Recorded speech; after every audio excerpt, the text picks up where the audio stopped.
वही घिसा पिटा पुराना जो सीज़न आप सब देख कर आए हो वो मत करो। वो अभी भी लड़ता है, वो अभी भी उन चीज़ों को रिएक्ट करता है जिस तरह से उसको पोक किया जा रहा है। आप सभी आई थिंक देख ही रहे हैं। बिग बॉस का घर भी एक तरह से एक ज़िंदगी की तरह ही है, अप्स एंड डाउन से भरा हुआ है। यार यही सब तो देखते थे, यही तो बिग बॉस है, यही तो हमेशा सोचती थी मैं यही सब करूँगी।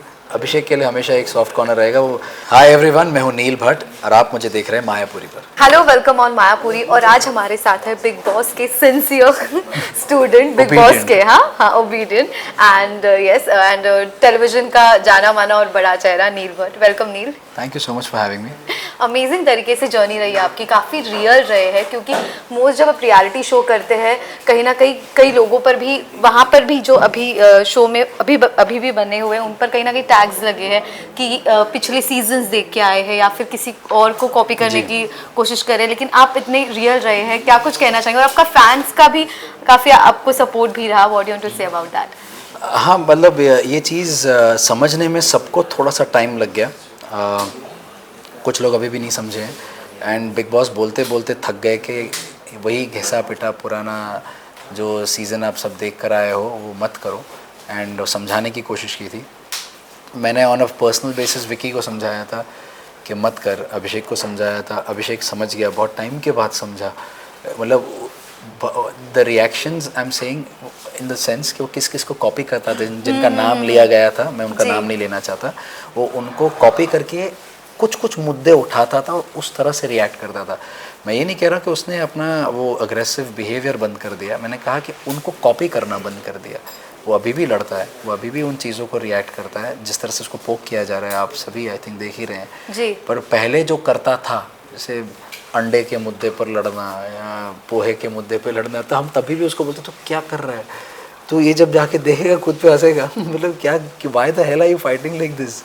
सो then he also understood and मेरे हिसाब से मुझे जो एक चीज़ एडवाइस मुझे दी गई थी कि नील मेक श्योर, मुझे और ऐश्वर्या दोनों को, कि मेक श्योर कि you guys don't see any episodes, कोई सीज़न देखना मत, जस्ट गो इन ब्लैंक। और इसीलिए कहीं ना कहीं बिग बॉस ने उस चीज़ को सराहा है और वो हमेशा से नोटिस किया हम दोनों के बारे में कि आप दोनों भले जैसा भी कुछ गलतियाँ करोगे लेकिन एटलीस्ट वो ओरिजिनल गलती है, वो ऐसी नहीं कि आपने कुछ देखा समझा और बाद में अपने आप से कॉपी किया।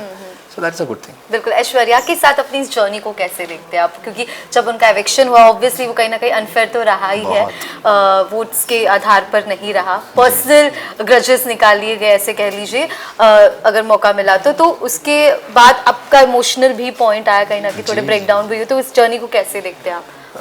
जैसे कि आपने कहा, मैंने अभी कहा था कि बिग बॉस का घर भी एक तरह से एक ज़िंदगी की तरह ही है, अप्स एंड डाउन से भरा हुआ है। बिल्कुल। So I think it's fair enough to say. And अगर ये मैं कहूँ कि जैसे हम कहते हैं ना life is not a bed of roses, तो आई थिंक ये जर्नी भी कोई बेड ऑफ रोजेज़ नहीं है।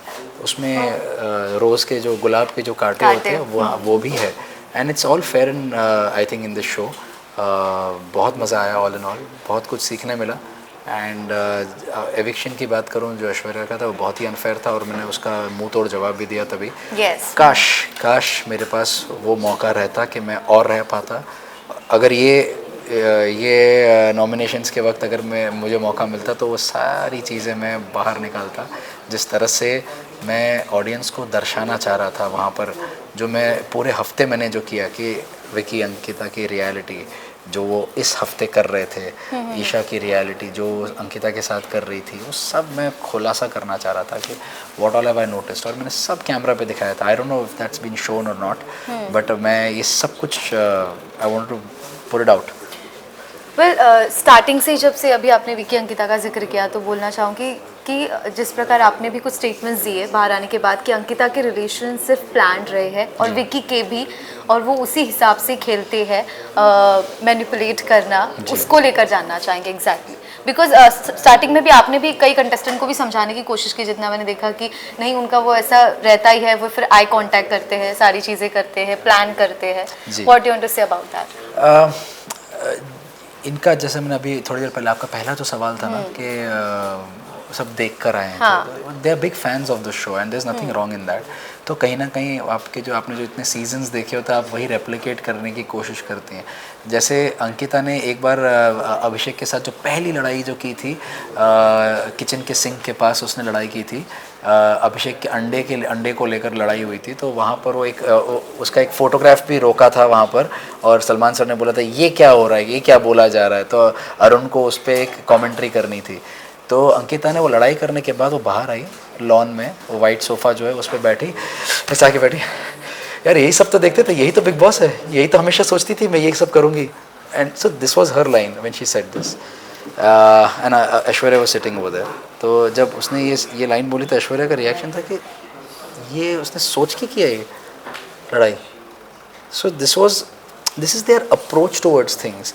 नॉट नेसेसरी हर रिश्ता वैसा रहे, पर मेरे हिसाब से उनका हर रिश्ता क्वेश्चनेबल हो जाता है जब आपकी अप्रोच ही ये रही है। बिकॉज उन्होंने जब भी एक रिश्ता बनाया और वो अगर विकी के नैरेटिव या प्लान के हिसाब से नहीं है तो विकी वो तोड़वा देता था। वो ऑलवेज, अगर आप अभी एपिसोड्स, ये सब मैं जब बोल रहा हूँ ना, आप एपिसोड्स अब वापस जाके देखना, जहाँ जहाँ अंकिता कुछ बोलने की कोशिश करती है वहाँ विकी उसको रोक देगा। मंकू मैं बोल रहा हूँ ना बेटा, मैं बात हो रही है ना, मेरी बात हो रही है ना, अभी चुप रहो, अभी चुप रहो। And she used to keep quiet because वो तभी नहीं समझ पा रही थी उसका प्लान ऑफ एक्शन क्या था। फिर वो बाद में समझाते थे, बाद में समझाता था, या तो पूल के पास बैठकर, या जब रात को सो जाते माइक्स हटा देते तब वो बात करते होंगे, या आई कांटेक्ट से बात करते होंगे। मैंने कई बार उसको पॉइंट आउट किया, और ये चीज़ मैंने नॉमिनेशंस, जब मैंने अंकिता को मैंने जब वो नॉमिनेट किया था, वो जो बाइक राइडिंग वाला नॉमिनेशन था, चेन रिएक्शन की तरह था, तब भी मैंने वो पॉइंट बोला था कि अगर मैं झुटलाया गया तो आई एम रेडी टू से सॉरी अबाउट दैट। बट वो चीज़ कभी सामने आई नहीं। और वो जिस तरह से करण सर ने उस चीज़ को एड्रेस किया कि यस इंडीड कहीं ना कहीं ये सब चीज़ें होती हैं, जो खिचड़ी और बागी को लाओ अंदर लाओ, फिर अचानक से उनकी दोस्ती हो रही है, ये सब चीज़ें आई can understand what is happening. अगर विकी कहीं ना कहीं उनको मौका नहीं मिलता प्लान करके कि जो बिग बॉस ने दिया कि आपको पूरे सीजन के लिए नॉमिनेट करना, तो शायद आज आप एक ना हुए होते, क्या लगता है आपको? बिल्कुल नहीं होता, क्योंकि स्ट्रेंथ इन नंबर्स मेरे पास थे, क्योंकि सब लोग उसकी असलियत देखकर मेरे पास आ रहे थे। एवरीवन जो उसके साथ दोस्त था, फ्रॉम अभिषेक टू अनुराग, अरुण, इस सब के सब उसको छोड़ के मेरे पास आए थे। सो ये रियलिटी है, और ये मैं कोई फेक नहीं कर रहा ना बना रहा हूँ, ये सब आप लोगों ने देखा है ये चीज़। और मेरा genuine heart to heart connection इन तीनों से है।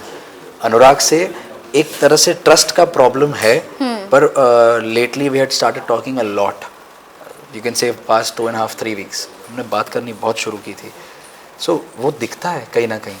ओके, एंड मुनावर के बारे में क्या कुछ कहना चाहेंगे as a player, as a contestant, किस तरह से? I think is a very smart guy, बहुत उसकी अंडरस्टैंडिंग बहुत अच्छी है इंसानों की, लोगों की। बट वो कहीं ना कहीं इस शो में बहुत अलग रहा है। एंड मेरा ये मानना था कि बहुत लेटर ऑन जाके मैंने थोड़ा एनालिसिस उसके बारे में किया, क्योंकि ही हमेशा हमें दूसरों के बारे में एनालिसिस वो करते थे कि आपकी गेम वीक है, आप नहीं खेल रहे हैं ढंग से, वो करता था। तो मैं सोच रहा गेम है क्या?